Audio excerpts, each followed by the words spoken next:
So, Street and Racing Technology, we are the performance brand of Chrysler Group, and we're relatively new. We've been around in different iterations for about 20 years, but we were officially made a brand 2 years ago, and we've done a lot in 2 years. We're structured a little differently than my counterparts in Detroit in that when we became a standalone brand, we also then had the motorsport discipline put under our umbrella. So we are sort of like an in-house agency for Chrysler Group. So when the other brands want to go racing, we manage it on their behalf. So whether it was NASCAR, Global Rallycross, any World Challenge, we manage the working with the sanctioning bodies, working with the engineers, working with the teams, and also the activation on the consumer side.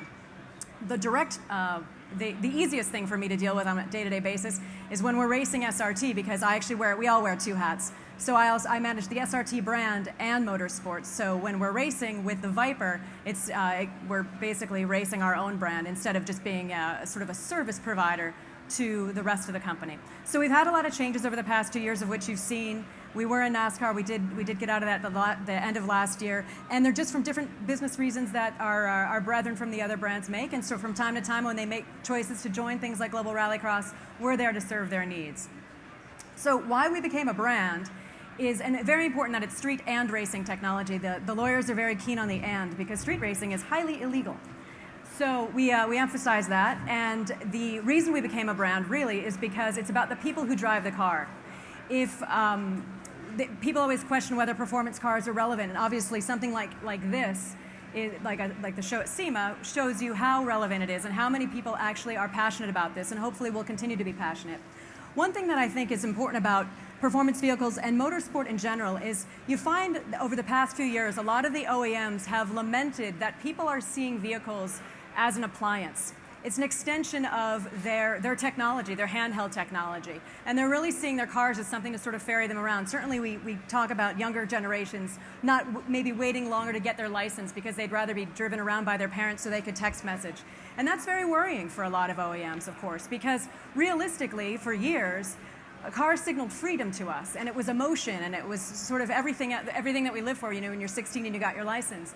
So I think it's very critical that motorsport continue and grow, and things like Global Rallycross, it's reaching out to the youth, and NASCAR reaching out to the youth is important, because as long as we can inject emotion back into vehicles, that's going to help all of us. And hopefully things like motorsport can be that emotion in vehicles. And so hopefully, I think if we all look at that, that's why we as OEMs feel the need to continue and feel that it's necessary.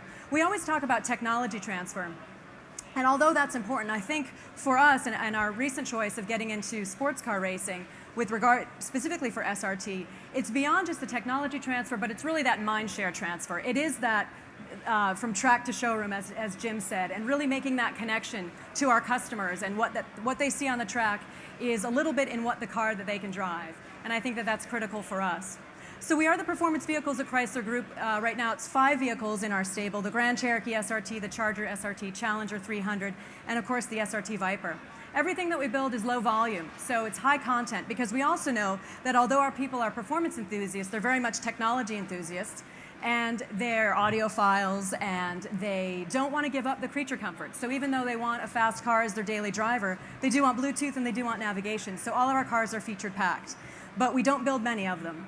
The Viper, in fact, is the only car that's built within the confines of the city of Detroit. So they're hand-built. We'll build maybe 2,000 a year, but that's something very special. And although we get compared to other cars, the truth of it is, if you look at our volumes and how few we make and how the process is done, we are unlike some of the easy competitors that you think of us. We're more along the line of an Aston Martin or a Maserati when you look at the volume and the craftsmanship. And if you look at the new Viper and you look at the interior, you'll see why that's more the category. And as our price points have climbed up, you'll see why that's justified. So when we look to join a racing series, in addition to the technology, we want to look at the fan experience. We also want to look at the customer demographics. The people that buy SRT, what do they watch? What's the best fit for them? We chose the American Le Mans Series. We did look at other series as well, but for us, the American Le Mans Series, and then of course now the Tudor United Sports Car Championship is where we needed to be because of who watches that series.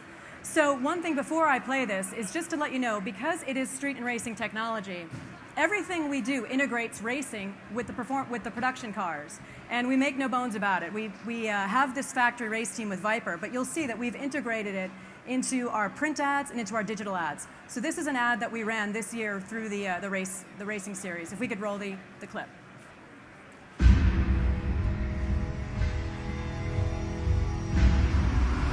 This isn't just a car. It's a legend. This isn't just a family. It's a statement. And this isn't just a brand. It's an attitude. This is SRT, Street and Racing Technology. Okay, so we're unapologetic about the fact that the race car is everywhere that we go. All the people that work for Street and Racing Technology are complete gearheads. We all say that if we work in performance cars, but it's so true. All of us would be going to races if we weren't working in racing. You may recall that in April of 2012, we revealed the Viper at the New York Auto Show. The big surprise that day was that we also revealed the race car and announced that we were getting back into the American Le Mans Series. As I said, we did look at Grand Am Series, and actually we're thinking that we would potentially roll into Grand Am. Now that the series have merged, it's actually made our lives a little bit easier. The reason, of course, that we chose the American Le Mans Series, though, for us, the decision was about getting back to Le Mans. The Viper has a storied history, and we won in 98, 99, and 2000. So it was critical for us as we were relaunching Viper, sort of reestablishing that Chrysler had this performance brand, and really wanted to bring the Viper back and hopefully write a new chapter for Viper racing history back at Le Mans. So we were happy enough that this year we were invited to go back, and we raced in the 24 hours and finished with both cars. But as Jim said, the GT class is extremely competitive. So the fact that we jumped into it might have shown a little bit of our craziness. But we jumped in at the end of 2012, we ran 4 races, and we ran the entire year in 2013, and really have made some strides.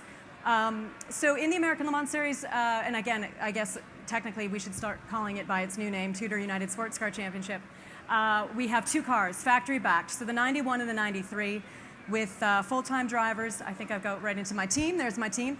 I like to call this the European car. It didn't happen totally by accident, but we've got our full-time drivers, Dominic Farnbacher and Mark Goossens, Dominic from Germany, Mark from Belgium, and Ryan Diel, who was our reserve driver this year, who drove with us at Sebring, Le Mans, and Petit Le Mans, and he's from Scotland. And then, as I like to call it, the NAFTA car, because Jonathan is from California, Kuno is from Montreal, and Tommy Kendall was our reserve driver as well for Sebring, Le Mans, and Petit Le Mans, and was with us in the 93 Pennzoil Ultra SRT Viper. Nice thing with the motorsport platform as well is we are able to use some of our production car partners on the motorsport side. So Pennzoil Ultra is our first fill for all SRT Vipers. So it's a really great story with regard to durability. Pennzoil Ultra loves, the Shell Pennzoil folks love this story because we were able to go to Le Mans. You talk about durability, a 24-hour race that's so grueling, and we're actually using their oil, in what better laboratory than that sort of setting. So the paddock, again, because it's a factory setup, we want to make sure that we show well. We want to represent our brand, represent the Chrysler Group. A lot goes into this. You know how many details go into putting together a team, starting a team from scratch. But again, what luxury it is to start from scratch with a clean sheet of paper and pick and choose the people you're going to work with. We partner with Riley Technologies out of Mooresville, North Carolina. We couldn't be happier with the partnership. And the car was designed with our designers, with our engineers and with our designers. Our exterior designers worked on the design of the race car. And it is really a small group of people that works very closely. So if you want to talk about transfer, there's literally no wall between the two. It's the folks in Detroit and the folks in Mooresville. So just some shots from the paddock, because everybody likes looking at pictures. And this is between qualifying and the race and getting the cars set up. And again, you can see visually for us, it's such an easy decision for us because with bringing the Viper back, establishing SRT as a brand, getting it in front of the right people, this is a car that looks like the car that's in the showroom. Whether or not you're going to buy a Viper, you can see that it's a Viper, and that was critical for us. So we were also the sponsor of the Grand Prix of Baltimore. I'd noticed you creatively cut the SRT signs out of your clip, which must have been hard considering how many signs we had in Baltimore. There were a lot of signs. We paid a lot for the signs. You could see the pedestrian bridge that we called the SRT bridge all weekend. And that was the fabled chicane to basically slow everybody down going over the train tracks, which was a mess. But again, you could see there's no leap of faith there. Those two cars, the funny thing is they look like they're exactly the same car, but if you put them next to each other, that race car is so wide. That thing is almost a square. So they are different cars, but you can see the design cues are there because we worked again with the designers. So just some beauty shots. I mean, it's a pretty car, so we never tire of looking at it. But again, it's only been 2 years with SRT, and we've really accomplished a lot, I think. Like I say, we oversee everything with motorsport. Right now, this is our biggest, the biggest campaign. NHRA is still big for us, but the Mopar folks handle that.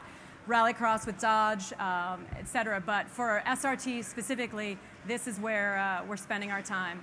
And again, the activations are so important for us because we're still in that brand building phase. We want to get our brand and our cars in front of a new audience. And the most important thing is this new audience. And everybody talks about the future of sports car racing, but this is, I think, is the most important thing. Again, if we can get emotion into cars, then it's going to serve us all well in the long run. And so there's hopefully our fifth driver there in the middle, and had a ball of a time in Baltimore. But that's really, if we can kind of get them excited about it, just like we all did. Like every young girl, I was excited when seriously, I mean, I know that's kind of a leap of faith, but I was reading car magazines instead of playing with Barbies, which is probably no shock. But that's it. So this is just a little recap video of what we've done in 2 years.